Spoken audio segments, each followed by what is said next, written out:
Hi guys, ഇതെന്തായി സംഭവം എന്ന് വെച്ചാൽ നമ്മളിന്ന് ചെയ്യാൻ പോകുന്നത് ഒരു അംബ്രല ഗൗണാണ്. ഓക്കെ, ഇത് നമുക്ക് ഒരു ബേബി ഷവറിന് വേണ്ടിയിട്ട് കൊടുക്കാനുള്ളതാണ്. അപ്പോൾ ഇന്നാളൊരു അംബ്രല ഇട്ടിരുന്നപ്പോൾ എല്ലാവരും ചോദിച്ചു അതിൻ്റെ വീഡിയോ ചെയ്യാമോ. അതൊരു അനാർക്കലി കുർത്തി അനാർക്കലി പോലെയായിരുന്നു. ഇത് ശരിക്കും പറഞ്ഞാൽ അംബ്രല അനാർക്കലി തമ്മിലുള്ള വ്യത്യാസം എന്താണെന്ന് എനിക്ക് അറിയില്ല. പക്ഷേ രണ്ടും ഏകദേശം ഒരേ രീതിക്കാണ് നമ്മൾ സ്റ്റിച്ച് ചെയ്യുന്നത്. അപ്പോൾ എന്തായാലും നമുക്ക് ഇതൊന്ന് കണ്ടു നോക്കാം. ഓക്കെ, അപ്പോൾ നമുക്ക് വീഡിയോയിലോട്ട് പോകാം. ആദ്യം നമുക്ക് കട്ടിങ്ങാണ്. യോക്ക് പോർഷൻ കട്ട് ചെയ്യാം. അതിനുവേണ്ടി ഞാൻ ഇവിടെ 4 മടക്കിയിട്ട് കൊടുത്തിട്ടുണ്ട്. തുണി നമുക്ക് ടോട്ടൽ ലെങ്ത് എടുക്കേണ്ടത് 15.5 ഇഞ്ചാണ് നമ്മൾ എടുത്ത് കൊടുത്തിട്ടുള്ളത്. നിങ്ങൾക്ക് എത്രയാണോ വേണ്ടത് അത്രയും എടുത്ത് കൊടുക്കുക. നമ്മുടെ അളവിൽ 15.5 ഉണ്ടായിരുന്നത്, അതുകൊണ്ട് ഞങ്ങൾ 15.5 ഇഞ്ചാണ് എടുത്ത് കൊടുത്തിട്ടുള്ളത്. ഇതുപോലെ എടുത്ത് കൊടുക്കുന്നുണ്ട് 15.5 ഇഞ്ച്. അത് നമ്മളൊരു 36, 38 ആ സൈസ് ഉള്ള ഒരു ഡ്രസ്സാണ് കേട്ടോ ഇന്ന് നമ്മളിതിൽ സ്റ്റിച്ച് ചെയ്യാൻ പോകുന്നത്. എന്നിട്ട് നമുക്ക് ഒരു സ്ട്രെയിറ്റ് ലൈൻ കൊടുക്കാം. ഈ തുണി ഞാൻ പരാഗിയിൽ നിന്ന് എടുത്തതാണ്. മീറ്ററിന് 100 രൂപയാണ് ഇതിനായിട്ടുള്ളത്. ഓക്കെ, ഇനി നമ്മൾ വിഡ്ത്ത് എടുത്ത് കൊടുക്കുന്നത് 11 ഇഞ്ചാണ്. 11.5 എടുത്താലും കുഴപ്പമില്ല. നമ്മളിതാ ഷോൾഡർ ഇവിടെ മാർക്ക് ചെയ്ത് കൊടുക്കുന്നുണ്ട്. ഷോൾഡർ ഞാനിവിടെ ഒരു 7 ഇഞ്ച് മാർക്ക് ചെയ്ത് കൊടുക്കുന്നുണ്ട്. 7 ഇഞ്ച് മാർക്ക് ചെയ്ത് കൊടുത്തു. ശരി, ഇനി നമുക്ക് താഴത്തോട്ട് കൈക്കുഴി ഞാൻ ഇവിടെ 6.5 ഇഞ്ചാണ് കേട്ടോ മാർക്ക് ചെയ്ത് കൊടുക്കുന്നത്. ഷോൾഡർ എത്രയാണോ അത്ര തന്നെയാണ് കൈക്കുഴി കൊടുക്കേണ്ടത്. പിന്നെ ഷോൾഡർ ഞാൻ ഇത് അങ്ങോട്ടും ഇങ്ങോട്ടും തെന്നിപ്പോകുന്ന തുണിയായതുകൊണ്ട് ഞാൻ പിന്നെ കുറച്ച് കട്ട് ചെയ്ത് കളയാൻ വേണ്ടിയിട്ടാണ് 7 ഇഞ്ച് മാർക്ക് ചെയ്ത് കൊടുത്തത്. നിങ്ങൾക്ക് 6.5 വേണമെങ്കിലും കൊടുക്കാം കേട്ടോ. നല്ല കോട്ടൺ തുണിയൊക്കെ ആണെങ്കിൽ 6.5 കൊടുത്താൽ മതി. എന്നിട്ട് നമ്മൾ സ്ട്രെയിറ്റ് ആയിട്ട് വരച്ചു കൊടുത്തിട്ടുണ്ട്. ഇനി കൈക്കുഴിയുടെ അവിടെ നിന്ന് 1.5 ഇഞ്ച് മുകളിലോട്ട് മാർക്ക് ചെയ്തിട്ട് നമ്മളിതാ കൈക്കുഴി ഇങ്ങനെ വരച്ചു കൊടുക്കുന്നുണ്ട്. നമ്മളിവിടെ ഫ്രണ്ട് ആം ഹോൾ പ്രത്യേകിച്ച് ഡിഫറൻസ് ആയിട്ടൊന്നും വരയ്ക്കുന്നില്ല. കാരണം ഈ ക്ലോത്തിൽ നമുക്ക് അങ്ങനെ ചെയ്തെടുക്കാൻ ബുദ്ധിമുട്ടായതുകൊണ്ട് ഞാൻ അങ്ങനെയൊന്നും ചെയ്യുന്നില്ല. നമ്മുടെ സൈഡിൽ കുറച്ച് മാത്രമാണ് ഇങ്ങനെ ഒന്ന് ചെരിച്ച് വരച്ച് കൊടുക്കുന്നത് കേട്ടോ. നമുക്ക് സാധാരണ ഇത് ഒരു മോമിനിടാനായതുകൊണ്ട് നമ്മൾ അത്ര ഷേപ്പിനൊന്നും അല്ല ഇത് ചെയ്യുന്നത്. കാരണം അത്ര ഷേപ്പ് ചെയ്താലും അവർക്ക് പെർഫെക്റ്റ് ആയിട്ട് കിട്ടണമെന്നില്ല. അതുകൊണ്ട് ഞാനൊരു സാധാരണ രീതിയിൽ ഇച്ചിരി വലുതായിട്ടാണ് കേട്ടോ ഇത് ചെയ്യുന്നത്. എന്നിട്ട് ലൈനിങ് തുണിയിൽ വെച്ചിട്ട് നമ്മൾ കട്ട് ചെയ്തെടുക്കുന്നുണ്ട്. ഇവിടെ വേണമെങ്കിൽ നിങ്ങൾക്ക് ആ എഡ്ജ് ആ സൈഡിൻ്റെ അവിടെ കുറച്ചുകൂടെ ഒരു 2.5 ഇഞ്ച് നമ്മൾ എല്ലാ തവണയും ചെയ്യുമ്പോൾ 1.5 ഇഞ്ചോ മുകളിലോട്ട് കയറ്റി കുറച്ചുകൂടെ ഷേപ്പിന് വരച്ചു കൊടുക്കാം കേട്ടോ. അല്ല ഇങ്ങനെ ഇട്ടാലും വലിയ പ്രശ്നമൊന്നും വരുന്നില്ല. സൈഡ് നിങ്ങൾക്ക് തൂങ്ങി കിടക്കുന്നുണ്ട് എന്ന് തോന്നിക്കഴിഞ്ഞാൽ നിങ്ങൾ കുറച്ചുകൂടെ മുകളിലോട്ടാക്കി വരച്ചു കൊടുക്കാം. ഓക്കെ, അതിനിടയിൽ സിൽക്കി ഒരു വിധത്തിൽ സമ്മതിക്കൂല. അവൾക്കും കയറണമെന്നാണ് പറയണത്. അയ്യോ.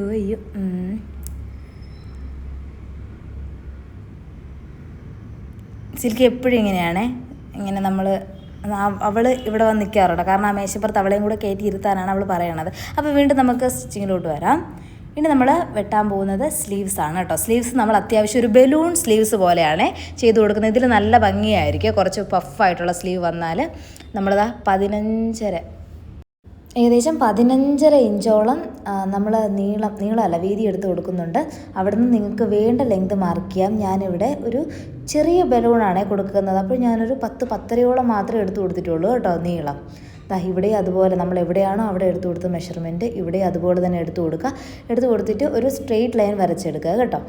ഇതിലെ ഒരു അത്യാവശ്യം ഒരു സ്റ്റിഫായിട്ടുള്ളൊരു മെറ്റീരിയലായിരുന്നു. അതുകൊണ്ട് ഞാൻ എല്ലാ വശത്തും ഇങ്ങനെ അളവെടുത്ത് കൊടുക്കുന്നുണ്ട്. ഇല്ലെങ്കിൽ ചിലപ്പോൾ ചേഞ്ച് വരാനുള്ള ചാൻസ് ഉണ്ട്.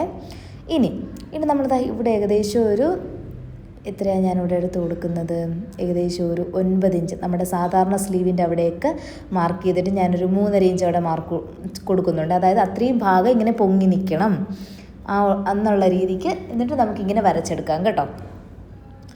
ഇതൊക്കെ നമ്മുടെ ഇഷ്ടമാണ്. നമ്മളിവിടെ ചെറിയ ചേഞ്ച് വരുത്തുന്നതിനനുസരിച്ച് നമ്മുടെ സ്ലീവ്സിലും ചേഞ്ച് ഉണ്ടാവും കേട്ടോ.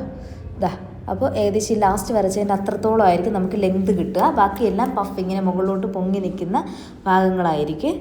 അപ്പോൾ അതുപോലെ നമുക്കിത് ഇതുപോലെ വരച്ചെടുക്കാം. ഇനി നമുക്കിത് കട്ട് ചെയ്തെടുക്കാം. താഴെയും കൂടെ വരച്ച് കൊടുക്കുന്നുണ്ട്. നമ്മൾ ഓൾറെഡി 4 മടക്കി ഇട്ട് കൊടുത്തിട്ടുള്ളത് കൊണ്ട് നമുക്ക് ഇത് 2 സ്ലീവായിട്ടായിരിക്കും കേട്ടോ കിട്ടുന്നുണ്ടായിരിക്കുക. ഓക്കെ, ഇതുപോലെ എന്നിട്ട് നമുക്ക് കട്ട് ചെയ്തെടുക്കാം. പിന്നെ എത്രയാണോ നമുക്ക് പട്ടയ്ക്ക് വേണ്ടത് അതും കൂടെ ചേർത്ത് ഇവിടെയും കൂടെ ഒരു പട്ടയ്ക്ക് കൂടെ വെട്ടിയെടുക്കുക കേട്ടോ. ഞാനിവിടെ ഒരു 12.5-13 ഇഞ്ചോളമൊക്കെയാണ് എടുത്തത്. പക്ഷേ എനിക്കത് കറക്റ്റ് ആവാതെ വന്നു. അപ്പോൾ നിങ്ങളൊരു 15 ഇഞ്ചെങ്കിലും എടുത്ത് കൊടുക്കുക കേട്ടോ. എന്നിട്ട് ഞാൻ എക്സ്ട്രാ പീസ് വെച്ചാണ് അവിടെ അടിച്ചത്, അതുകൊണ്ട് നിങ്ങൾ കൂട്ടിയെടുത്ത് കൊടുക്കുക. ഇനി നമുക്ക് നെക്ക് മാർക്ക് ചെയ്തെടുക്കാം. ഞാനിവിടെ 3 ഇഞ്ചാണ് വിഡ്ത്ത് കൊടുത്തത്. ഇനി നമുക്ക് ലെങ്ത് ഞാനിവിടെ കുറച്ച് കൺഫ്യൂഷനിലാണ്, എനിക്ക് ഒരുപാട് ഇറങ്ങണ്ട, എന്നാൽ അത്യാവശ്യം ഇറക്കം വേണമെന്നുള്ള നെക്കായിരുന്നു വേണ്ടത്. ഞാനതുകൊണ്ട് ഒരു 5.5 ഇഞ്ചോളം കൊടുക്കുന്നുണ്ട് അപ്പുറത്തെ സൈഡിൽ. ഏകദേശം ഒരു സ്വീറ്റ് ഹാർട്ടിൻ്റെ അടുത്ത ആളായിട്ട് വരും. താഴെ ഞാനൊരു 6.5 കൊടുത്തിട്ടുണ്ട്. എന്നിട്ട് നമ്മൾ ഇങ്ങനെ ഒരു ഇവിടെ നിന്ന് ഇങ്ങനെയാണ് വരച്ചെടുക്കുന്നത്. നെക്കൊക്കെ നിങ്ങൾക്ക് ഇഷ്ടമുള്ള പാറ്റേൺ വരച്ചെടുക്കാം കേട്ടോ. എന്നിട്ട് ഞാനിപ്പോൾ ഇവിടെ എന്താ ചെയ്യുന്നതെന്ന് വെച്ചാൽ ഇങ്ങനെ അത്യാവശ്യം ഇങ്ങനെ ഒരു കർവ്ഡ് ആയിട്ടുള്ള ഒരു നെക്കില്ലേ, ഇതുപോലെ തുറന്നാണ് ചെയ്തത്. എനിക്ക് ഇങ്ങനെയാണ് വരച്ച് കിട്ടിയിട്ടുള്ളത്. എനിക്ക് അങ്ങനെ വരയ്ക്കാനൊന്നും അറിഞ്ഞുകൂടാ. നല്ലതുപോലെ വരയ്ക്കാൻ അറിയാവുന്ന ആൾക്കാർ നല്ല ഭംഗിയുള്ള നെക്കുകൾ വരച്ചെടുക്കുക കേട്ടോ. ഞാൻ ഈ നെക്കാണ്. എന്നിട്ട് നമുക്കത് കട്ട് ചെയ്തെടുക്കാം കേട്ടോ. കട്ട് ചെയ്തെടുക്കുമ്പോൾ ഏകദേശം ആ നെക്ക്, ഏകദേശം അല്ല, നമ്മളിന്ന് വെട്ടിയ നെക്ക് ഇങ്ങനെയാണ് നമുക്ക് കിട്ടിയിട്ടുണ്ടായിരുന്നത്. ഇങ്ങനെയാണ് കിട്ടുന്നത്. ഓക്കെ, അപ്പോൾ ഫ്രണ്ട് നെക്ക് നമുക്ക് ഇങ്ങനെയാണ് കിട്ടിയിട്ടുള്ളത്. ഇനി നമുക്ക് ബാക്ക് നെക്ക് വെട്ടാം. ബാക്ക് നെക്ക് ഇവിടെ ഞങ്ങൾ റൗണ്ട് നെക്കാണ് കൊടുത്തത്. നമ്മൾ സെയിം മാർക്കിങ്സാണ് കൊടുക്കുന്നത്. 3 ഇഞ്ചാണ് വിഡ്ത്ത് കൊടുത്തത്. ലെങ്ത് നമുക്ക് ഇഷ്ടമുള്ളത് എടുക്കാം. ഞങ്ങളൊരു 5.5 ഇഞ്ചോളം കൊടുത്തിട്ടുണ്ട് കേട്ടോ. ഒരു 5 ഇഞ്ചോളം കൊടുത്തിട്ടുണ്ട്. അവിടുന്ന് നമ്മൾ നേരത്തെ എടുത്ത് കൊടുത്ത 3 ഇങ്ങനെ മാർക്ക് ചെയ്ത് കൊടുത്തിട്ട് ഒരു റൗണ്ട് നെക്കാണ് ഇവിടെ കൊടുക്കുന്നത്. ഇങ്ങനെ സ്ക്വയറായിട്ട് വരച്ച് കൊടുത്തിട്ട് ഇനി നമുക്ക് ഇങ്ങനെ നമുക്ക് വരച്ചെടുക്കാമേ. ഓക്കെ, എന്നിട്ട് നമുക്കത് കട്ട് ചെയ്തെടുക്കാമേ. അപ്പോൾ ഇപ്പോൾ നമ്മുടെ ഫ്രണ്ട് പോർഷൻ്റെ, അതായത് നമ്മുടെ മുകളിലത്തെ ഉടുപ്പിൻ്റെ എല്ലാ കട്ടിങ് കഴിഞ്ഞിട്ടുണ്ട്. ഇനി നമുക്ക് പാവാടയിലോട്ട് പോവാം. നമ്മളിവിടെ മാക്സിമം ഫ്ലെയർ കിട്ടുന്ന രീതിയിലാണ് ഇടുന്നത്. അതുകൊണ്ട് ഞാൻ ബാക്കിയുള്ള തുണി മൊത്തത്തിൽ 2ആയിട്ട് മടക്കിയിട്ട് കൊടുത്തിട്ട് അതിനെ 4ആയിട്ട് മടക്കിയിട്ട് കൊടുക്കുന്നുണ്ട് കേട്ടോ. 4ആയിട്ട് മടക്കിയിട്ട് കൊടുത്തിട്ട് അതിനെ നമുക്കിനി കോണിച്ച് മടക്കിയിടാം. സാധാരണ നമ്മൾ അംബ്രല വെട്ടുന്നത് പോലെ തന്നെ, പക്ഷേ നമ്മളിവിടെ തുണി മൊത്തത്തിൽ 4ആയിട്ട് മടക്കിയിട്ടാണ് ഇങ്ങനെ മടക്കി കൊടുക്കുന്നത്. അപ്പോൾ മൊത്തം നമുക്ക് മടക്കി കിട്ടുന്നത് 8ആണ്. അപ്പോൾ ഇവിടെ നമ്മൾ എടുക്കേണ്ടത് എത്രയാണോ നിങ്ങളുടെ വേസ്റ്റ് വരുന്നത് അത് ഡിവൈഡഡ് ബൈ 8 ആണ് കേട്ടോ. 2ആയിട്ട് മടക്കിയിടുമ്പോൾ നമ്മൾ 4 കൊണ്ട് ഡിവൈഡ് ചെയ്യും. ഇവിടെ 8ആയിട്ട് മടക്കിയിട്ടേക്കുന്നുണ്ട്. നമുക്ക് വേണ്ടത് ടോട്ടൽ 42 ആണ്. ഡിവൈഡഡ് ബൈ 8 ആണ് നമ്മൾ ചെയ്യുന്നത്. ഓക്കെ, അപ്പോൾ എങ്ങനെയെന്ന് നമുക്ക് നോക്കാം. ഏകദേശം നമുക്കൊരു 5.5 റൗണ്ട് ചെയ്തെടുക്കുമ്പോൾ ഒരു 5.5 ഒക്കെയാണ് ഇവിടെ വേണ്ടത്. നമുക്ക് അത് മാർക്ക് ചെയ്തെടുക്കാം. ഓക്കെ, ഇവിടെ നമ്മൾ പേൾ പിന്നൊക്കെ കൊടുത്ത് എടുത്തിട്ടുണ്ട്. ഇല്ലെങ്കിൽ അങ്ങോട്ടും ഇങ്ങോട്ടും ഒക്കെ മാറിപ്പോകും കേട്ടോ. എന്നിട്ട് ഇവിടെ നമുക്ക് സ്ട്രെയിറ്റ് ആയിട്ടൊരു 5.5 ആണ് കിട്ടേണ്ടത്. ഞാനിപ്പോൾ എന്താ ചെയ്ത് കൊടുക്കുന്നതെന്ന് വെച്ചാൽ ഞാൻ എത്രയാണോ കിട്ടേണ്ടത് അതിൻ്റെ ഒരു 2 ഇഞ്ചൊക്കെ കൂട്ടി ഇങ്ങനെ 2 വശത്തും വരച്ച് നോക്കും. എന്നിട്ട് അവിടെ എത്ര കിട്ടുന്നുണ്ടെന്ന് നോക്കും. അവിടെ ആദ്യം എടുത്തപ്പോൾ കൂടുതലായിരുന്നു, ഒരു 6 ഒക്കെ വന്നു. പിന്നെ ഞാൻ അതിൻ്റെ മുകളിലോട്ട് കുറച്ച് വെച്ചപ്പോൾ എനിക്ക് കറക്റ്റ് 5.5 എവിടെയാണോ കിട്ടിയത് അവിടെ ഞാൻ മാർക്ക് ചെയ്തെടുത്തു കേട്ടോ. ഞാൻ കുറച്ച് അഡ്ജസ്റ്റ്മെൻറ്റിലൊക്കെയാണ് അംബ്രല്ല ചെയ്യുന്നത്. എളുപ്പത്തിന് ഇങ്ങനെയാണ് ചെയ്യുന്നത്. ഇങ്ങനെയല്ല നമ്മൾ കറക്റ്റ് മെഷർമെൻറ്റ് എടുത്തും ചെയ്യാൻ പറ്റും. അത് എൻ്റെ എല്ലാ വീഡിയോസിലും പറയുന്നുണ്ട്. ഓക്കെ, അപ്പോൾ നിങ്ങൾ അങ്ങനെ ആണെങ്കിൽ നിങ്ങൾ അങ്ങനെ ചെയ്യുക, അല്ലെങ്കിൽ നമുക്കിങ്ങനെ ഈസി ആയിട്ട് ചെയ്തെടുക്കാം കേട്ടോ. ഇനി നമുക്ക് താഴത്തോട്ടുള്ള മെഷർമെൻറ്റ് എത്രയാണെന്ന് നോക്കാം. നമുക്ക് ഫുൾ ലെങ്ത് ആണ് വേണ്ടിയിരുന്നത്. അതുകൊണ്ട് ഞാനിവിടെ താഴത്തോട്ട് എടുക്കുന്നുണ്ട്. എനിക്കിവിടെ 39 ആണ് വേണ്ടിയിരുന്നത്. നിങ്ങൾക്ക് ടോട്ടൽ എത്രയാണോ വേണ്ടത് അതിൽ നിന്ന് നിങ്ങളുടെ മുകളിൽ, അതായത് നിങ്ങൾ യോക്ക് പോർഷൻ എടുത്തത് മൈനസ് ചെയ്യാം. എന്നിട്ട് ബാക്കിയുള്ളത് എത്രയാണോ അതാണ് നിങ്ങളിവിടെ എടുക്കേണ്ടത്. ഓക്കെ, ശരി. എനിക്കിവിടെ ടോട്ടൽ 39 ആണ് താഴത്തോട്ട് മാത്രം. മുകളിലെടുത്ത 15 കൂട്ടാതെ താഴത്തോട്ട് മാത്രം 39 ആണ് വേണ്ടിയിരുന്നത്. അതുകൊണ്ട് ഞാൻ ആ മുകളിൽ നമ്മൾ മാർക്ക് ചെയ്ത് കൊടുത്തില്ലേ 5.5 ഇഞ്ച്, അവിടെ നമ്മളൊരു ലൈൻ കൊടുത്തില്ലേ, ആ ലൈനിൽ നിന്ന് കറക്റ്റായിട്ട് ഈക്വലായിട്ട് ടേപ്പ് പിടിച്ച് 39 ഇങ്ങനെ മാർക്ക് ചെയ്ത് നമ്മളവിടെ ഒരു റൗണ്ട് പോലെ വരച്ചെടുക്കുക കേട്ടോ. എന്നിട്ട് ഇതുപോലെ നമ്മളൊരു റൗണ്ടാക്കി വരച്ചെടുത്തിട്ടുണ്ടേ. എൻ്റെ വരപ്പ് കണ്ട് നിങ്ങളാരും പേടിക്കണ്ട, ഞാനിങ്ങനെയൊക്കെയാണ് വരച്ചെടുക്കുന്നത്. എനിക്ക് സ്ട്രെയിറ്റ് ആയിട്ടൊരു വര വരയ്ക്കാൻ പോലും ഞാൻ കുറച്ചുകൂടെ എക്സ്പേർട്ടായത് തച്ച് തുടങ്ങിയതിന് ശേഷമാണ്. എന്നിട്ട് നമുക്കത് ഇങ്ങനെ കട്ട് ചെയ്തെടുക്കാം കേട്ടോ. ഇങ്ങനെ അവിടെയും കട്ട് ചെയ്യാം, അതുപോലെ തന്നെ താഴെ നമ്മൾ അംബ്രല്ല വരച്ച് കൊടുത്തില്ലേ, അവിടെയും ഇതുപോലെ കട്ട് ചെയ്തെടുക്കാം. ഇത്രയും പീസ് നമുക്ക് ജോയിൻറ്റ് ചെയ്യാനുണ്ടല്ലോ.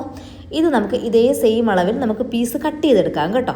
ഞാൻ ഈ പീസ് ഇവിടെ അടിയിലൊക്കെ വെച്ചിട്ടാണ് കട്ട് ചെയ്തെടുക്കുന്നത്. നിങ്ങൾക്ക് എങ്ങനെയാണ് എളുപ്പമെന്ന് വെച്ചാൽ നിങ്ങൾക്ക് പീസ് നിങ്ങളുടെ ബാലൻസ് തുണി എങ്ങനെയാണോ കിട്ടിയത് അതിനനുസരിച്ച് വേണം കേട്ടോ നിങ്ങൾ കട്ട് ചെയ്തെടുക്കാൻ. ഞാൻ ഏകദേശം അതിൻ്റെ താഴത്തൊക്കെ വെച്ച് കൊടുത്തിട്ട് ഇങ്ങനെയൊക്കെയാണ് കേട്ടോ കട്ട് ചെയ്തെടുക്കുന്നത്. ഓക്കെ, അപ്പോൾ നിങ്ങൾ എങ്ങനെ പോയാലും അത്രയും പീസ് നമുക്ക് ബാലൻസ് ഉള്ള പീസ് നിങ്ങൾ കട്ട് ചെയ്തെടുക്കുക. ഓക്കെ, ഇങ്ങനെയൊക്കെ വെച്ച് കൊടുത്തിട്ട് കട്ട് ചെയ്തെടുക്കുക. നമുക്ക് ഈ ബാക്കിയുള്ള തുണിയിൽ നിന്ന് തന്നെ കിട്ടും കേട്ടോ. ബാക്കിയുള്ള തുണിയിൽ നിന്ന് തന്നെ നമുക്ക് ഞാൻ ഇതുപോലെ കട്ട് ചെയ്തെടുക്കുന്നുണ്ട്. ഈ തുണിയും കൂടെ കുറച്ച് ഭയങ്കര മെസ്സി ആയിട്ട് കിടക്കുന്ന തുണിയായിരുന്നു. അതുകൊണ്ട് കട്ട് ചെയ്യാനും കുറച്ച് പാടായിരുന്നേ. അതുപോലെ ഒരു പീസ് നമ്മൾ നേരത്തെ പറഞ്ഞ അതേ ടെക്നിക്ക് തന്നെയാണ് ഇവിടെയും യൂസ് ചെയ്യുന്നത്. നമ്മളിതാ ഒരു 13 ഇഞ്ച് ഇവിടെ മാർക്കിംഗ് കൊടുക്കുന്നുണ്ട്. 13 ഇഞ്ച് കൊടുത്തിട്ട് നമ്മളിതാ അവിടെ ഇങ്ങനെ 13 ഇഞ്ച് കൊടുത്തിട്ട് നമ്മൾ എത്ര കിട്ടുന്നുണ്ടെന്ന് അളന്ന് നോക്കുന്നുണ്ട് കേട്ടോ. നമുക്കതാ ഇവിടെ ഒരു 10 കിട്ടുന്നുണ്ട്. അപ്പോൾ അവിടെ നമുക്ക് മാർക്ക് ചെയ്ത് കൊടുക്കുക. എന്നിട്ട് നമുക്കിത് കട്ട് ചെയ്തെടുക്കാമേ. ഓക്കെ, ഇത് രണ്ടായിട്ട് മടക്കി ഇട്ടേക്കുന്നതുകൊണ്ടാണ് ഇത്തിരി വലുതായിട്ട് തോന്നുന്നത്. പിന്നെ ഇത് ഒരു പ്രഗ്നൻറ്റ് മോമിന് വേണ്ടിയിട്ട് നമ്മൾ ചെയ്യുന്നതാണ്. അതുകൊണ്ടാണ് നിങ്ങൾക്ക് ഒരുപാട് വലിയ മെഷർമെൻറ്റായിട്ട് തോന്നുന്നത്. അതായത് ഇവിടെ എങ്ങനെയാണ് എടുക്കേണ്ടതെന്ന് വെച്ചാൽ നമ്മൾ ക്രേപ്പ് നമ്മൾ ലൈനിങ് തുണി 4ആയിട്ട് മടക്കി ഇട്ട് കൊടുക്കുന്നതുകൊണ്ട് നിങ്ങളുടെ വേസ്റ്റ് മെഷർമെൻറ്റ് എത്രയാണോ അതേ ഡിവൈഡഡ് ബൈ 4 പ്ലസ് തയ്യൽ തുമ്പ്, അല്ലെങ്കിൽ നിങ്ങൾ ആദ്യം തയ്യൽ തുമ്പ് ആഡ് ചെയ്ത് കൊടുക്കുക. ഇങ്ങനെയാണ് എടുക്കേണ്ടത്. അത് എല്ലാവർക്കും മനസ്സിലാവുമെന്ന് തോന്നുന്നു. ഇനി മനസ്സിലാവാത്ത നിങ്ങൾ ഒന്ന് കമൻറ്റ് ചെയ്താൽ അതിൻ്റെ റിപ്ലൈ പറയുന്നതായിരിക്കും കേട്ടോ. ഞാനിങ്ങനെ ജനറലായിട്ട് വാസ്റ്റായിട്ട് പറഞ്ഞു പോകുമ്പോൾ എന്തൊക്കെയാണ് നിങ്ങൾക്ക് മനസ്സിലാവുന്നതെന്ന് എനിക്കറിയില്ല. അപ്പോൾ എന്തെങ്കിലും ഡൗട്ട് ഉണ്ടെങ്കിൽ ചോദിച്ചാൽ പറഞ്ഞു തരാം.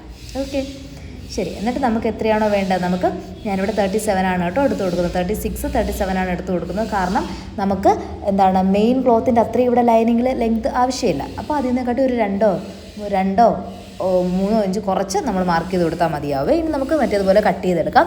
ഇവിടെ നമുക്ക് കട്ട് പീസ് ആഡ് ചെയ്യാനുണ്ട്, അതുകൂടെ കട്ട് ചെയ്തെടുക്കാം.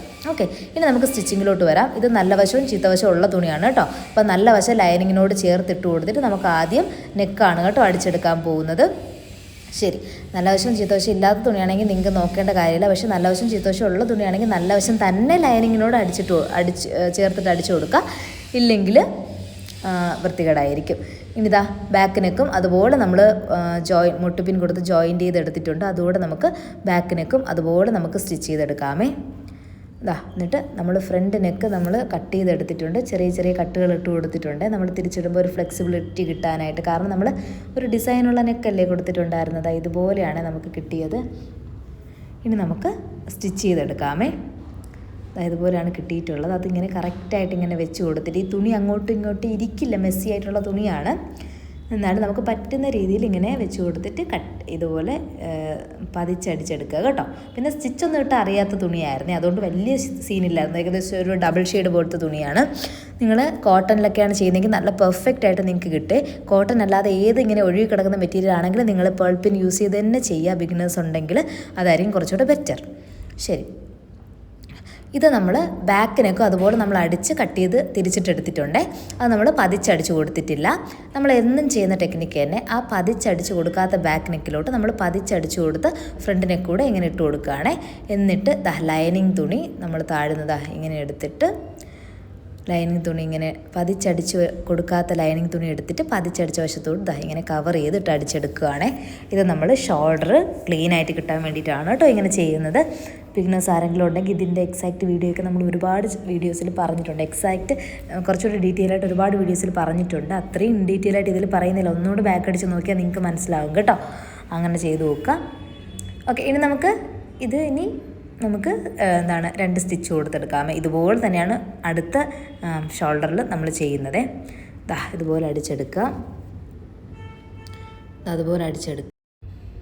ഓക്കെ, അങ്ങനെ നമ്മൾ അടിച്ചെടുത്തിട്ടുണ്ട്. ഇനി നമുക്ക് നോക്കാം നമ്മുടെ ഷോൾഡർ എങ്ങനെയാണ് കിട്ടിയിട്ടുള്ളത്. ഷോൾഡർ ഇതുപോലെ നമുക്ക് എവിടെ ഫ്രണ്ടിൽ ഇതുപോലെയാണ് കിട്ടിയിട്ടുള്ളത്. ബാക്കിൽ ഇതുപോലെ ഷോൾഡർ നമുക്ക് പെർഫെക്റ്റ് ആയിട്ട് കിട്ടും കേട്ടോ. ഇതിന് വേണ്ടിയിട്ടാണ് നമ്മൾ അങ്ങനെ അടിച്ചെടുക്കുന്നത്. ഓക്കെ, ഇനി നമുക്ക് എന്താ ചെയ്യേണ്ടതെന്ന് വെച്ചാൽ, ഇനി നമുക്ക് ബാക്കിനൊക്കെ നമ്മൾ പതിച്ചടിച്ചിട്ടില്ലായിരുന്നല്ലോ, അതിനെക്കൂടെ നമുക്ക് ഇതുപോലെ പതിച്ചടിച്ച് കൊടുക്കാമേ. ഓക്കെ, ഇതുപോലെ ബാക്കിനെക്കൂടെ നമ്മൾ പതിച്ചടിച്ച് കൊടുക്കാം. ഇനി നമുക്ക് സ്ലീവ്സ് അടിച്ചെടുക്കാം. സ്ലീവ്സ് ഞാൻ താഴെ ഇതുപോലെ മടക്കി അടിച്ച് കൊടുത്തിട്ടുണ്ട്. ഇനി നമുക്ക് എന്താ ചെയ്യേണ്ടതെന്ന് വെച്ചാൽ, നമ്മൾ പട്ട എടുത്തില്ലേ, ആ പട്ട എടുക്കുക. ആ പട്ടയുടെ ലെങ്ത് ഞാനിവിടെ കാണിച്ചു തരുന്നുണ്ട്. ഞാനിവിടെ 13.5 ഇഞ്ചാണ് എടുത്തത്. പക്ഷേ നിങ്ങളൊരു 15 ഇഞ്ചെങ്കിലും എടുക്കണം കേട്ടോ. കാരണം ഞാൻ ഇറക്കം കുറവായിരുന്നതുകൊണ്ട് എനിക്ക് മുകളിലത്തെ കൈ ഇച്ചിരി വണ്ണം ഉള്ളായിരുന്നതുകൊണ്ട് ഞാൻ പിന്നെ അഡീഷണലി വെച്ചു. അങ്ങനെയാണ് ചെയ്തത്. ഓക്കെ, എന്നിട്ട് ആ പട്ട വെച്ച് കൊടുത്തിട്ട് ഈ പോർഷൻ ഒന്ന് ശ്രദ്ധിക്കുക. നമ്മൾ സ്ലീവ്സിൻ്റെ നല്ല വശമാണ് വെച്ച് കൊടുക്കുന്നത്. കാരണം ഇവിടെയാണ് നമ്മൾ പ്ലീറ്റ്സ് ഇട്ടെടുക്കുന്നത്. ഈ പട്ട ഫുള്ളായിട്ട് നമ്മൾ ഈ നല്ല വശം വെച്ച് കൊടുത്ത് പ്ലീറ്റ്സ് ഇട്ടെടുക്കുക. ആദ്യം ഒരു സെക്കൻഡ് ഒരു സ്റ്റിച്ച് ഇങ്ങനെ കൊടുക്കുക. then അത് കഴിഞ്ഞിട്ട് ഇതുപോലെ കുട്ടി പ്ലീറ്റ്സ് എടുത്ത് കൊടുക്കുക. ഇത് നല്ല വശത്താണ്. കാരണം ഈ പട്ട ഈ നല്ല വശത്തോട്ട് ആ സ്റ്റിച്ചിൽ വെച്ചാൽ നമ്മൾ ക്ലോസ് ചെയ്ത് അടിച്ചെടുക്കും. ഓക്കെ, അതുകൊണ്ട് ഇതുപോലെ കുട്ടി പ്ലീറ്റ്സ് ഇട്ട് കൊടുക്കും. ഇതുപോലെ നമുക്ക് കംപ്ലീറ്റ് ആയിട്ട് ഇതുപോലെ പ്ലീറ്റ്സ് ഇട്ടെടുക്കാം കേട്ടോ. ഇതിൻ്റെ ഒരു ഷോർട്സും ഞാൻ ഇട്ടിട്ടുണ്ട്. ഈ അടുത്ത ഇടയായിട്ടാണ് ഈ മോഡൽ ഞാൻ കാണാനിടയായത്. പക്ഷേ എനിക്ക് ഇഷ്ടപ്പെട്ടെ, ഭയങ്കര രസമായിരുന്നു. ഗൗണിലൊക്കെ ഫോട്ടോഷൂട്ടിനൊക്കെ ഇടാൻ പറ്റുന്ന ഗൗണിലൊക്കെ വെക്കാൻ പറ്റിയ ഒരു സ്ലീവാണേ, ഒരു പഫ് സ്ലീവ്. ബലൂൺ സ്ലീവ് പോലത്തെ സ്ലീവ്. അപ്പോൾ നമുക്ക് ഇതുപോലെ കുട്ടി കുട്ടി പ്ലീറ്റ്സ് ഇട്ട് കൊടുക്കാം കേട്ടോ. ഇങ്ങനെയാണ് നമ്മൾ പ്ലീറ്റ്സ് ഇട്ട് എടുത്തിട്ടുള്ളത്. ഇനി നമുക്ക് എത്രയാണോ നമുക്ക് വിട്ട് വേണ്ടത് അതിനനുസരിച്ച് ഈ പട്ട ഇങ്ങനെ മടക്കി അടിച്ചു കൊടുക്കാം. ഇത് വീതി കൂടിപ്പോയി, അപ്പോൾ എനിക്കത് വേണ്ടായിരുന്നു. അതുകൊണ്ട് ഞാൻ കുറച്ചുകൂടെ ഉള്ളിലോട്ട് മടക്കിയിട്ട് ഇതുപോലെ അടിച്ചു കൊടുക്കുകയാണ് കേട്ടോ. നമുക്ക് എത്രയാണോ പട്ടയ്ക്ക് വീതി വേണ്ടത് അതിനനുസരിച്ച് നമുക്ക് ഇങ്ങനെ അടിച്ചു കൊടുക്കാം. ഓക്കെ, ഇങ്ങനെ അടിച്ചു കൊടുക്കുക. ഇതുകൊണ്ടാണ് നമ്മൾ നല്ല വശം പട്ടയിൽ വെച്ച് അടിച്ചു കൊടുത്തത്. കാരണം എന്താ, ഇങ്ങനെ ക്ലോസ് ചെയ്ത് അടിക്കുമ്പോൾ ആ സ്റ്റിച്ചിൻ്റെ അകത്ത് പോകും. അപ്പോൾ കുറച്ചുകൂടെ നല്ല പെർഫെക്റ്റ് ആയിട്ടിരിക്കും കേട്ടോ. ഇത് നിങ്ങളുടെ സൗകര്യത്തിനനുസരിച്ച് നിങ്ങൾക്ക് അടിച്ചെടുക്കാം. പക്ഷേ എന്താണ്, നമ്മൾ പ്ലേറ്റ് കൊടുത്ത സ്റ്റിച്ച് ഉള്ളിലായിരിക്കണം എന്ന് മാത്രം. ഓക്കെ, ഇതുപോലെ നമ്മൾ അടിച്ചെടുത്തിട്ടുണ്ട്. ഇനി നമുക്ക് ഈ സ്ലീവ്സിൻ്റെ മുകളിലായിട്ട് ഒരു സിംഗിൾ സ്റ്റിച്ച് കൊടുക്കാം. ഇവിടെയാണ് നമ്മൾ കുട്ടി കുട്ടി പ്ലീറ്റ്സ് ഇങ്ങനെ ഇങ്ങനെ നൂല് വലിച്ച് പ്ലീറ്റ്സ് ഇട്ട് കൊടുക്കും കേട്ടോ. താഴത്തെ പോലെ പ്ലീറ്റ്സ് എടുത്ത് കൊടുക്കണ്ട, നൂല് വലിച്ചാണ് ഇവിടെ പ്ലീറ്റ്സ് ഇട്ട് കൊടുക്കുന്നത്. കയ്യിൽ രണ്ടിടത്ത് ഞാൻ എക്സ്റ്റൻഷൻ വെച്ചിട്ടുണ്ട്, കാരണം എനിക്ക് തുണി തികഞ്ഞില്ല. ഓക്കെ, അങ്ങനെ സിംഗിൾ സ്റ്റിച്ച് കൊടുത്തതിന് ശേഷം ഇത് മുകളിലാണ് കേട്ടോ, ശ്രദ്ധിക്കണേ. പ്ലീറ്റ് ഇട്ട് കൊടുത്ത സ്ഥലത്തല്ല, മുകളിലാണ് വെച്ചടിക്കേണ്ട പോർഷനിലാണ്. ഇതുപോലെ ഒരു നൂല് വലിച്ചിട്ട് നമുക്ക് വേണ്ടുന്നത്ര രീതിയിൽ നമുക്ക് പ്ലീറ്റ്സ് ഇട്ട് കൊടുക്കാം കേട്ടോ. ഇവിടെ ഞാനൊരു സെൻറ്റർ പോർഷൻ മാർക്ക് ചെയ്ത് കൊടുത്തിട്ടുണ്ട്. എന്നിട്ട് സ്റ്റിച്ചിൻ്റെ അപ്പുറവും ഇപ്പുറമാണ് അതായത് സെൻറ്റർ പോർഷൻ്റെ അപ്പുറവും ഇപ്പുറമാണ് ഞാൻ നൂല് വലിച്ചിങ്ങനെ കറക്റ്റ് ഇതാക്കി എടുക്കുന്നത്. രണ്ട് വശത്തും ഞാനിങ്ങനെ നൂല് വലിച്ച് നൂല് പൊട്ടിപ്പോകുന്നുണ്ട്. അങ്ങനെ മാർക്ക് ചെയ്ത് അങ്ങനെ വലിച്ച് നല്ല നമുക്ക് വേണ്ടുന്ന രീതിയിൽ സ്ലീവ്സ് ആക്കി എടുക്കുക. ഇതുപോലെ ബൊമ്മന് കിട്ടും കേട്ടോ. നല്ല രസമില്ല ഇപ്പം കാണാൻ, എനിക്ക് ഭയങ്കരമായിട്ട് ഇഷ്ടപ്പെട്ടെ. എന്നിട്ട് ഓൾറെഡി ഉടുപ്പിൽ ഞാൻ ഷോൾഡറൊക്കെ മാർക്ക് ചെയ്ത് കൊടുത്തിട്ടുണ്ട്. ഷോൾഡറൊക്കെ കട്ട് ചെയ്ത് കൊടുത്തിട്ടുണ്ട്, കട്ട് ചെയ്ത് ഷേപ്പാക്കി എടുത്തിട്ടുണ്ട്. ഇനി നമുക്ക് ആ സെൻറ്റർ പോർഷൻ നല്ല വശം, സ്ലീവ്സിൻ്റെ നല്ല വശവും സ്ലീവ്സിൻ്റെ ഉടുപ്പിൻ്റെ നല്ല വശവും ചേർത്ത് വെച്ച് ആ സെൻറ്റർ പോർഷൻ വെച്ചിട്ട് നമുക്കിങ്ങനെ അടിച്ചെടുക്കാം. ആദ്യം ആ സെൻറ്റർ പോർഷൻ നമ്മളൊന്ന് അടിച്ചു കൊടുക്കുക.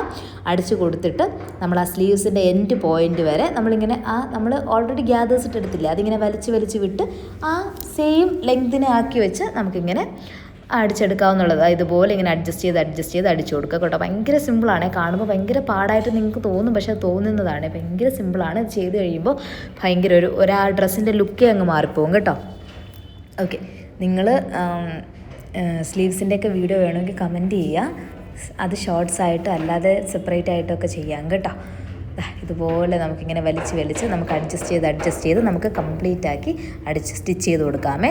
അങ്ങനെ നമുക്ക് ആ ഇതുപോലെ രണ്ട് സ്ലീവും നമുക്ക് ചെയ്ത്. ഓക്കെ, ഇനി നമുക്ക് താഴത്തെ സ്കേർട്ട് പോർഷൻ എടുക്കാം. സ്കേർട്ട് പോർഷൻ നമുക്ക് 2 പീസായിട്ടാണ് കേട്ടോ കിട്ടിയിട്ടുള്ളത്. ഇനി അങ്ങനെ കിട്ടാത്തവർക്ക് 2 പീസാക്കി എടുക്കണേ. ഇതുപോലെ അംബ്രല്ലയിൽ നമ്മൾ താഴത്തെ തുമ്പിൽ നമ്മൾ പീസ് ജോയിൻറ്റ് ചെയ്തില്ലേ, അതുപോലെ ജോയിൻറ്റ് ചെയ്ത് എടുത്തിട്ടുണ്ട്. അതിൻ്റെ വീഡിയോ ഒന്നും ഇട്ടിട്ടില്ല, ഒരുപാട് ലെങ്തി ആയി പോകും കേട്ടോ. അത് നിങ്ങൾ ഏകദേശം ആ സ്കേർട്ടിനനുസരിച്ച് ജോയിൻറ്റ് ചെയ്തെടുക്കുക. എന്നിട്ട് നിങ്ങൾ താഴെ ഇട്ട് കറക്റ്റ് ചെയ്ത് ലെവൽ ചെയ്ത് കട്ട് ചെയ്തെടുത്താൽ മതി. ഓക്കെ, എന്നിട്ട് അതിൻ്റെ ചീത്തവശത്തിൻ്റെ സെൻറ്റർ പോർഷൻ, ചീത്തവശമാണ് ഇട്ട് കൊടുക്കുന്നത്. അതിൻ്റെ സെൻറ്റർ പോർഷൻ ഞാൻ മാർക്ക് ചെയ്തിട്ടുണ്ട്. അതുപോലെ തന്നെ നമ്മുടെ ലൈനിങ്ങിൻ്റെ സെൻറ്റർ പോർഷൻ ഞാൻ ഇവിടെ മാർക്ക് ചെയ്തെടുത്തിട്ടുണ്ട്. ഇത് രണ്ടും കൂടെ ഒരുമിച്ചിട്ട് ഒരു സ്റ്റിച്ച് കൊടുക്കുക. കാരണം ഇതിന് നമ്മൾ ഉടുപ്പിലോട്ട് വെച്ച് ജോയിൻറ്റ് ചെയ്ത് കൊടുക്കാനാണ് പോകുന്നത്. ഓക്കെ, ഇതൊക്കെ വളരെ കോമൺ ആയിട്ടുള്ള സ്റ്റെപ്പുകളാണ്. നിങ്ങൾക്ക് മനസ്സിലാവുമെന്ന് തോന്നുന്നു. ബിഗിനേഴ്സ് ആരെങ്കിലും ഉണ്ടെങ്കിൽ ഒന്നുകൂടെ റിപ്പീറ്റ് അടിച്ച് കാണുമ്പോൾ നിങ്ങൾക്ക് മനസ്സിലാവും കേട്ടോ. ഓക്കെ, അങ്ങനെ ഇതുപോലെ നമുക്ക് ഒരൊറ്റ സ്റ്റിച്ച് ആക്കിയെടുക്കുക. ഇതുപോലെ തന്നെ ഫ്രണ്ടിലും ബാക്കിലും ഇതുപോലെ ചെയ്ത് കൊടുക്കുക. എന്നിട്ട് ഇനി എന്താ ചെയ്യാൻ പോകുന്നത്, നമ്മൾ ഉടുപ്പിൻ്റെ യോക്ക് പോർഷൻ്റെ സെൻറ്റർ പോർഷൻ കണ്ടുപിടിച്ചിട്ട് അപ്പുറം ഇപ്പുറം അടിച്ചെടുക്കുക. അത്രേ ചെയ്യാനുള്ളൂ. അത്രയും കൂടെ ആകുമ്പോഴത്തേക്കും, അത്രയും കൂടെ ആയി ബോഡിയും കൂടെ അടിച്ചെടുക്കുമ്പോഴത്തേക്കും നമ്മുടെ പിന്നെ താഴത്തെ തുമ്പൂടെ അടിച്ചെടുക്കുമ്പോഴത്തേക്കും നമ്മുടെ അംബ്രല്ല ഗൗൺ റെഡിയാവും. ഓക്കെ, ഇതുപോലെ അപ്പുറം ഇപ്പുറം അടിച്ചെടുക്കുക കേട്ടോ. എന്നിട്ട് നമ്മൾ ഉടുപ്പ് പോർഷൻ അവിടെ ഞാനൊരു സ്റ്റിച്ച് ഇട്ട് കൊടുത്തിട്ടുണ്ട്. ലൈനിങ് നല്ല തുണി അങ്ങോട്ടും ഇങ്ങോട്ടും മാറിപ്പോകാതിരിക്കാനാണ്. അതിൻ്റെ സെൻറ്റർ പോർഷൻ ഞാൻ ഇവിടെ മാർക്ക് ചെയ്ത് കൊടുത്തിട്ടുണ്ട്. ഇനി നമ്മൾ എന്താ ചെയ്യാനുള്ളതെന്ന് വെച്ചാൽ ഈ സ്കേർട്ടിൻ്റെയും സെൻറ്റർ പോർഷൻ നമ്മൾ എടുക്കുക. സ്കേർട്ടിൻ്റെയും സെൻറ്റർ പോർഷൻ ഇതുപോലെ എടുത്ത് കൊടുക്കുക. ഇതുപോലെ എടുത്ത് കൊടുത്തിട്ട് അത് രണ്ടും കൂടെ വെച്ച് ജോയിൻറ്റ് ചെയ്ത് കൊടുക്കുക കേട്ടോ. ഇതുപോലെ വെച്ച് കൊടുത്തിട്ട് രണ്ടും കൂടെ വെച്ചിട്ട് ജോയിൻറ്റ് ചെയ്ത് കൊടുക്കുക. ഇത് ജോയിൻ ചെയ്യുന്നതിന് മുമ്പ് യോക്ക് പോർഷനിൽ നിങ്ങൾക്ക് കറക്റ്റ് ലെങ്ത് ആണോ, ഡിസൈഡ് ലെങ്ത് ആണോ കിട്ടിയിട്ടുള്ളത്, അതോ ഒരേ ഷേപ്പാണോ എന്നൊക്കെ നിങ്ങൾ നോക്കണം കേട്ടോ. അതൊന്നും ഞാനിതിൽ ആഡ് ചെയ്യുന്നില്ല, ഒരുപാട് ലെങ്ത് ആയി പോകും നമ്മുടെ വീഡിയോ. അതുകൊണ്ട് മെയിൻ പോയിന്റുകൾ മാത്രമേ ആഡ് ചെയ്യുന്നുള്ളൂ. നിങ്ങൾ ഓരോ സ്റ്റെപ്പിലും നിങ്ങൾ നോക്കുക കറക്റ്റ് ലെങ്ത് ആണോ കിട്ടിയിട്ടുള്ളത്, ഇതിന് കൂട്ടണോ കുറയ്ക്കണോ. മിക്കവാറും കൂട്ടാനോ കുറയ്ക്കാനോ ഒക്കെ കുറയ്ക്കേണ്ട സാധ്യത വരും. ചിലപ്പോൾ നല്ല ലെങ്ത് ആയിരിക്കും, ഓരോ തുണിക്കനുസരിച്ച് തുണിയൊക്കെ ഇങ്ങനെ താന്ന് കിടക്കും. അപ്പോൾ നിങ്ങൾ അതൊക്കെ നോക്കുക കേട്ടോ. എന്നിട്ട് നമുക്ക് കട്ട് ചെയ്ത് കൊടുക്കാം. എന്നിട്ട് പിന്നെ സൈഡിൽ വേണമെങ്കിൽ നമുക്ക് ഇങ്ങനെ കർവ് പോലെയൊക്കെ വരച്ച് കൊടുക്കാം കേട്ടോ, കർവ് പോലെ വെട്ടിയെടുക്കാം. അതാകുമ്പോൾ സൈഡിൽ ഒരുപാട് എഡ്ജസ് തൂങ്ങിയൊന്നും കിടക്കില്ല കേട്ടോ. ഞാനിപ്പോൾ ഇവിടെ അതൊന്നും ചെയ്ത് കൊടുക്കുന്നില്ല, കാരണം വയറുള്ളതുകൊണ്ട് അത് ബുദ്ധിമുട്ടായിരിക്കുമെന്ന് കരുതി ഞാൻ ചെയ്ത് കൊടുക്കുന്നില്ല. ഇനി എന്താ ചെയ്യേണ്ടത്, നമുക്ക് ബോഡിയും കൂടെ അടിച്ചെടുക്കാം. അതുകൂടെ കഴിയുമ്പോൾ നമ്മൾ പരിപാടി ഇവിടെ കംപ്ലീറ്റ് ആവും. നമുക്ക് പെട്ടെന്ന് പറഞ്ഞാൽ ഈ തുണി ഇച്ചിരി പാടായിരുന്നുകൊണ്ട് ഞങ്ങൾ ഏകദേശം ഇതൊരു ദിവസം എടുത്തേ, കാരണം ഞങ്ങൾ നിന്ന് വായി നോക്കി കറങ്ങിത്തിരിഞ്ഞ് അങ്ങനെയൊക്കെയാണ് അടിച്ചെടുത്തത്. അതുകൊണ്ട് ഞങ്ങൾക്ക് ഒരു ദിവസം എടുത്തു. കണ്ടിന്യൂസ് ആയിട്ട് ഇരിക്കുന്നവർക്ക് പെട്ടെന്ന് അടിച്ചെടുക്കാമേ. നമ്മുടെ അംബ്രല്ലയുടെ ആ പോർഷൻ വരെ ഞാൻ ഒരുമിച്ചാണ് സ്റ്റിച്ച് കൊടുത്തിട്ടുള്ളത്. ബാക്കി നമ്മൾ സാധാരണ ചെയ്യും പോലെ ലൈനിങ് തുണി, താഴത്തെ മുകളിലത്തെ ലൈനിങ് തുണി മാറ്റി എടുത്തിട്ട് നമ്മൾ ആ നല്ല വശത്ത് മാത്രമാണ് അടിച്ചു കൊടുക്കുന്നത്. നല്ല വശം മാത്രം ആദ്യം അടിച്ചെടുത്തിട്ട് അതിന് ശേഷമാണ് ലൈനിങ്ങിന് അടിച്ചു കൊടുക്കുന്നത്. ഒരുമിച്ച് അടിച്ചാൽ എല്ലാം കൂടി ഒരുമാതിരി ഇരിക്കും കേട്ടോ. അതുകൊണ്ട് നമുക്ക് സിംഗിൾ സെപ്പറേറ്റ് ആയിട്ടാണ് അടിച്ചു കൊടുക്കുന്നത്. ആ അംബ്രല്ലയുടെ കട്ടിൻ്റെ അവിടെ വരെ നമ്മൾ ഒരുമിച്ച് അടിച്ചിട്ട് ബാക്കി ഫ്രണ്ടിലത്തെയും താഴത്തെ ലൈനിങ് തുണി മാറ്റി കൊടുത്തിട്ട് നമ്മൾ നല്ല തുണിയിൽ മാത്രമാണ് അടിച്ചെടുക്കുന്നത്. അപ്പോൾ ഇനി ഫൈനൽ ലുക്ക് കാണാം. അപ്പോൾ ഇതാണ് നമ്മുടെ ഫൈനൽ ലുക്ക്. എവിടെ ഫൈനൽ ലുക്ക്? ആ ഫൈനൽ ലുക്ക് ഇപ്പോൾ കാണിച്ചത്. ഇതാണ് നമ്മുടെ ഫൈനൽ ലുക്ക്. ഭയങ്കര രസമായിരുന്നേ കാണാൻ, നമ്മുടെ നല്ല ഒഴുകി കിടക്കുന്ന തുണിയായിരുന്നേ. പിന്നെ ആ സ്ലീവ്സ് കണ്ടോ, സ്ലീവ്സ് ഞാൻ ജസ്റ്റ് ഒന്ന് വെച്ച് തരാം കേട്ടോ, അപ്പോൾ നിങ്ങൾക്ക് കുറച്ചുകൂടെ മനസ്സിലാവുമെന്ന് തോന്നുന്നു. എവിടെ സ്ലീവ്സ് എവിടെ? ഇങ്ങനെയാണ് നമ്മുടെ സ്ലീവ്സ് വരുന്നത്. വേണമെങ്കിൽ നമുക്ക് പൊക്കി വയ്ക്കാം, അല്ലെങ്കിൽ കുറച്ചുകൂടെ താഴ്ത്തി വയ്ക്കാം, എങ്ങനെ വേണോ നമുക്ക് വെച്ച് കൊടുക്കാം.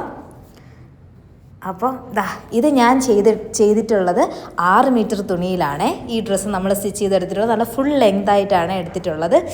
അപ്പോൾ എന്തായാലും ഇതാണ് ഫൈനൽ ലുക്ക്. നിങ്ങൾക്ക് ഇഷ്ടമായെന്ന് വിചാരിക്കുന്നു. നിങ്ങൾ ഇതുപോലെ ട്രൈ ചെയ്ത് നോക്കുക. സ്ലീവ്സൊക്കെ നല്ല അടിപൊളിയായിട്ട്, സ്ലീവ്സാണ് ഇതിൻ്റെ പ്രധാനമായിട്ടുള്ള ഫീച്ചറായിട്ട് എനിക്ക് തോന്നുന്നത്. പിന്നെ ഇത്രയും ഫ്ലെയർ ഉണ്ട്. അത്യാവശ്യം നമ്മുടെ 8 ഫോൾഡായിട്ടല്ലേ മടക്കിയിട്ടുള്ളത്. അപ്പോൾ അത്യാവശ്യം നല്ല ഫ്ലെയറിലാണ് കിട്ടിയിട്ടുള്ളത്. പിന്നെ ഒരു ബോ അല്ല, ഒരു വള്ളിയും കൂടെ വെച്ചിട്ടുണ്ട്. ഇത് നമുക്ക് എങ്ങനെയെന്ന് വെച്ചാൽ ടൈ ചെയ്ത് ഓക്കെ ആക്കി എടുക്കാം. അപ്പോൾ എന്തായാലും നിങ്ങൾ വീഡിയോ ഇഷ്ടമെങ്കിൽ ലൈക്ക് ചെയ്യുക, കമൻറ്റ് ചെയ്യുക. ബൈ.